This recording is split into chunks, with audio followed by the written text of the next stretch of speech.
ये है कृषि दर्शन। किसान भाइयों नमस्कार। भारत सरकार के कृषि मंत्रालय के कार्यक्रम कृषि दर्शन में आपका स्वागत है।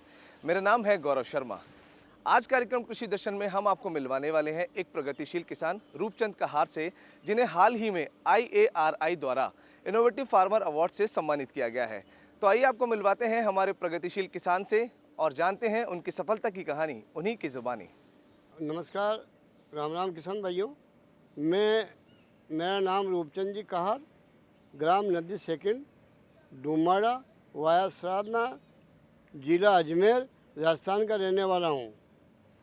मैं फूलों की खेती 1990 से खेती कर रहा हूँ और ये फूलों की खेती मैंने 1 बीघा से मैंने फूलों की खेती करना स्टार्ट किया है और धीरे धीरे हमने फूलों की खेती को आगे बढ़ाया।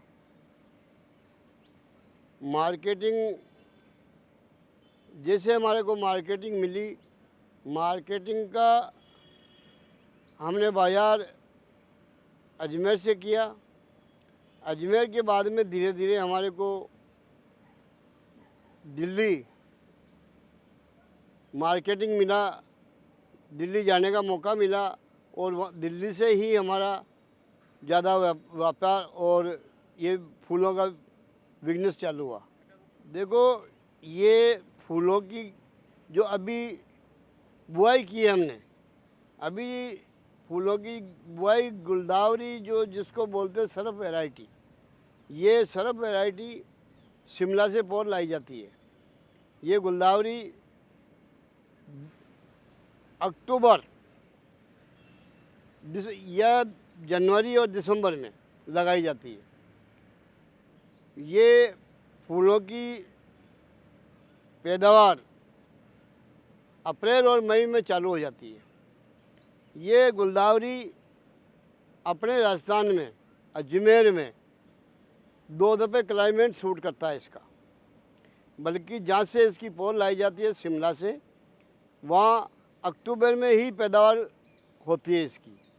और अपने राजस्थान में अप्रैल मई और अक्टूबर यानी 2 साल में 2 दफ़े चालू हो जाती है। 1 दफ़े लगाएंगे गुलदावरी को, वो ही 3 फसल 4 फसल इसकी ले सकते हैं। अभी हमारे खेतों में मैरीगोल्ड, ऑरेंज, मैरीगोल्ड, कलकत्ती, थाईलैंड, ये 3-4 वैरायटियाँ अभी इसकी नर्सरी चालू की है और 1 महीना बाद में ये अप्रैल से बुआई चालू हो जाएगी। अप्रैल से लेकर के अगस्त के महीने तक इसकी बुआई चालू रहेगी। देखो, खेतों की ये फूलों की बुआई करने के सबसे पहले इसकी निराई गुड़ाई बहुत ही अच्छी, इसकी निराई गुड़ाई की जानी चाहिए और उसके बाद में इसका जो मींगनी का खाद है या गोबर का खाद है, ऑर्गेनिक खेती की जाना चाहिए। क्योंकि अपन जो रासायनिक जो खाद डालते हैं, इसमें सबसे पहले अपनी ज़मीन खराब होती है और फूलों की जो पौधे होते हैं उनमें, उनकी जड़ों में गिठान बनने की शंका होती है। तो रासायनिक खाद का कम से कम प्रयोग करें और ऑर्गेनिक खेती करें, सबसे पहले बात। रही दूसरी बात, अगर ड्रिप इरिगेशन सिंचाई करने की पद्धति हो तो सबसे बेस्ट तरीका है ये। किसान भाइयों, किसी भाई के पास अगर पानी कम है तो ड्रिप से इसकी पैदावार लें। अपन क्यारे से जो पिलाई करते हैं उसमें 1 बीघा पिलाई करेंगे, उसी पानी को ड्रिप इरिगेशन से 4 बीघा खेती कर सकते हैं अपन। क्योंकि बूंद बूंद सिंचाई से खेत भी खराब नहीं होता है, पिलाई करने से अपना खेत पूरा बंध जाता है। और ड्रिप से जो पिलाई करेंगे, बूंद बूंद सिंचाई होगी और वो पौधे को जितना पानी चाहिए उतना ही पानी मिलेगा। उस पौधे की जो मेड़ बनी हुई होती है वो जगह पोली होती है, बाक्स होती है, जो जितना उसकी ज़मीन की नमी रहती है उसके हिसाब से उसकी जड़ अंदर जाती है और पैदावार बहुत अच्छी होती है। एक दूसरा है इसका निराई गुड़ाई, 10 दिन के बाद या 15 दिन के बाद इसकी निराई गुड़ाई करें। दूसरी निराई गुड़ाई इसकी 1 महीने बाद करें। उस टाइम इसमें जो मैरीगोल्ड होता है, गेंदा है, कलकत्ती है, इसमें गुंडी निकलना चालू हो जाती है 45 दिन के 40 दिन के बाद में। तो एक इसमें लट पैदा होती है, तो उस लट का ध्यान रखें, एक स्प्रे दवाई का करें ताकि वो लट जो गुंडी निकलती है बारीक बारीक जो फूलों की, उसको खा जाती है। किसान भाइयों, अपने को पता नहीं पड़ता है कि वो लट कब पैदा हो गई और कब उस गुंडी को खा गई। वो खाते खाते अगर एक गुंडी छोड़ दी, दूसरे पौधे पे चली गई, वो गुंडी फूल की बड़ी हो जाएगी, फूल निकल जाएगा, दूसरे पौधे के अंदर फूल नहीं निकलेगा।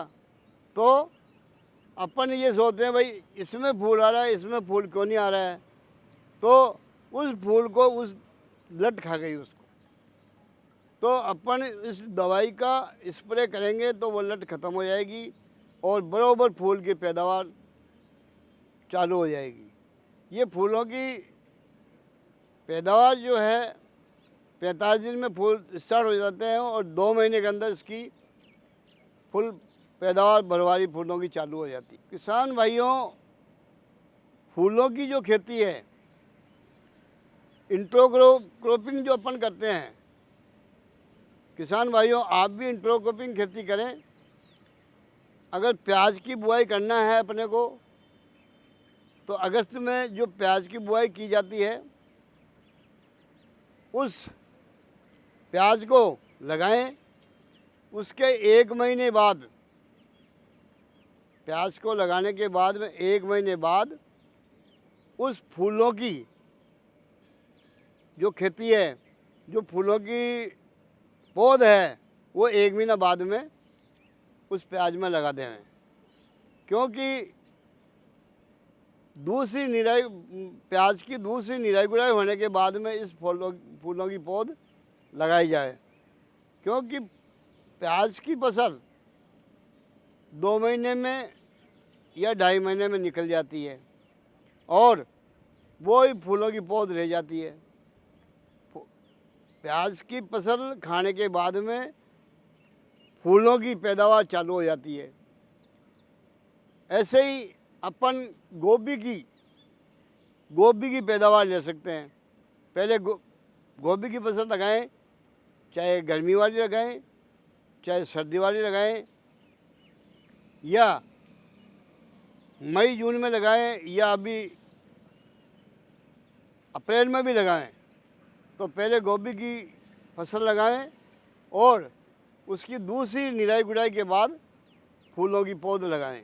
अभी जो RAI का जो अवार्ड मिला है, जो दिल्ली में सम्मानित किया है, वो फूलों की खेती जो हम करते हैं, फूलों की जो बाहर एक्सपोर्ट करते हैं, पूरे राजस्थान में करते हैं, और फूलों की जैसे मांग आती है ऑल इंडिया में हम सप्लाई देते हैं। इस फूलों की चाहे आप 50 किलो फूल मांगें, चाहे 100 किलो मांगें, कहीं भी इंडिया के किसी भी कोने में हम भेज देते हैं। दिल्ली में RAI में जो सम्मानित किया है, किसान भाइयों पूरे भारत के ही वहाँ किसान थे और पूरे किसान भाइयों को अच्छा लगा। वहाँ जो फूलों की जो खेती राजस्थान से सेलेक्ट होके वहाँ मैं गया और वहाँ कृषि मंत्री शिवराज सिंह चौहान, उनसे भी चर्चा हुई, वहाँ अधिकारियों से भी बात हुई और वहाँ बहुत ही अच्छा लगा। उन्होंने बहुत ही सम्मान दिया, हमारे को वहाँ बुलाया और बहुत ही दो वहाँ सवाल हमारे को पूछा गया कि पैदावार ये फूलों की खेती कैसे की जाए, कैसे इसकी पैदावार होती है, कितनी होती है। मेरे को पंचायत समिति से, राज्य स्तरीय से, केवी कृषि विज्ञान केंद्र से 25,000 से नोएडा का वार्ड भी मेरे को अजमेर से मिला। एनआरसीएस अजमेर तबीजी से वहाँ से भी राज्य स्तरीय अवार्ड मिला है और वहाँ से कम 8-10 मेरे को सम्मानित फूलों की प्रथम योग्यता में मेरे को अवार्ड मिला है। और अभी 10-11 तारीख को जोबनेर जयपुर में भी मेरे को सम्मान दिया, वहाँ भी अवार्ड मिला है और फूलों की खेती में प्रथम आया हूँ मैं। और वो भी अभी मेरे को जोबनेर जयपुर में अवार्ड मिला है। और 23 तारीख 22, 23, 24 को दिल्ली में भी अवार्ड मिला है और वहाँ केंद्र सरकार की तरफ से वहाँ भी सम्मानित किया गया है। अभी हमने 20 बीघा के अंदर गुलदावरी लगा रखी है और 15 अप्रैल से चालू हो जाएगी। इसकी खेती जो हम कर रहे हैं, इन फूलों की मार्केटिंग है और इंडिया में इसकी मांग है, क्योंकि ये गुलदावरी की पैदावार है जो ऑफ सीजन में ये चालू होता है। नवरात्रा भी आ जाते हैं और शादियां भी आ जाती हैं, तो इसकी पैदावार 50 रुपये किलो से 150 रुपये 200 रुपये किलो तक इसकी मांग बढ़ जाती है और मिनिमम इसकी 100 रुपये किलो गुलदावरी की फूलों की कीमत मिलती है हमारे को। किसान भाइयों, इस खेती को मैं नहीं, आप सब किसान भाई इसको आगे बढ़ाएं, क्योंकि अपन जो पैदावार गेहूं की करते हैं या दूसरी फसल करते हैं उससे अच्छी पैदावार इससे फूलों से मिलती है, इनकम मिलती है। क्योंकि 1 बीघा फूल मैरीगोल्ड जो ऑरेंज है या कलकत्ती है 50,000 से 1 लाख रुपए की पैदावार इसमें हो जाती है। और गुलदावरी की जो अभी चालू होएगी वो 1 लाख रुपए से 2 लाख रुपए लगभग इसकी पैदावार, बीघे की पैदावार हो जाती है। किसान भाइयों, मैं सबको कहना चाहूँगा कि इसकी खेती आप भी करें और आप कभी इसकी चर्चा करें या इसकी खेती के बारे में पूछताछ करें। आप मेरे को पूछताछ मेरे से भी कर सकते हैं डायरेक्ट। किसान भाइयों, इसकी जानकारी मैं दूंगा आपको, आप भी इसकी खेती करें। फूलों की जो पौध है उसकी नर्सरी भी मैं करता हूं, आप इसकी पौध भी आप मेरे से मंगा सकते हैं। किसान भाइयों, आज के लिए कार्यक्रम में इतना ही। हम आशा करते हैं कि आज का कार्यक्रम आपको पसंद आया होगा और कार्यक्रम में दी हुई जानकारी का आप भरपूर लाभ लेंगे। किसान भाइयों, अगर आप कार्यक्रम कृषि दर्शन में हमसे जुड़ना चाहते हैं या कार्यक्रम के प्रति है आपके कोई सुझाव, तो आप पत्रों के माध्यम से हमसे जुड़ सकते हैं। हमारा पता है कृषि दर्शन, डीडी राजस्थान, दूरदर्शन केंद्र, जयपुर। आप हमें ईमेल भी कर सकते हैं। हमारा ईमेल एड्रेस है krishidarshanjaipur@gmail.com। तो आज के लिए कार्यक्रम कृषि दर्शन में सिर्फ इतना ही। कल फिर मुलाकात होगी खेती किसानी की कुछ नई जानकारी और नई बातों के साथ। तब तक के लिए दीजिए इजाजत। नमस्कार।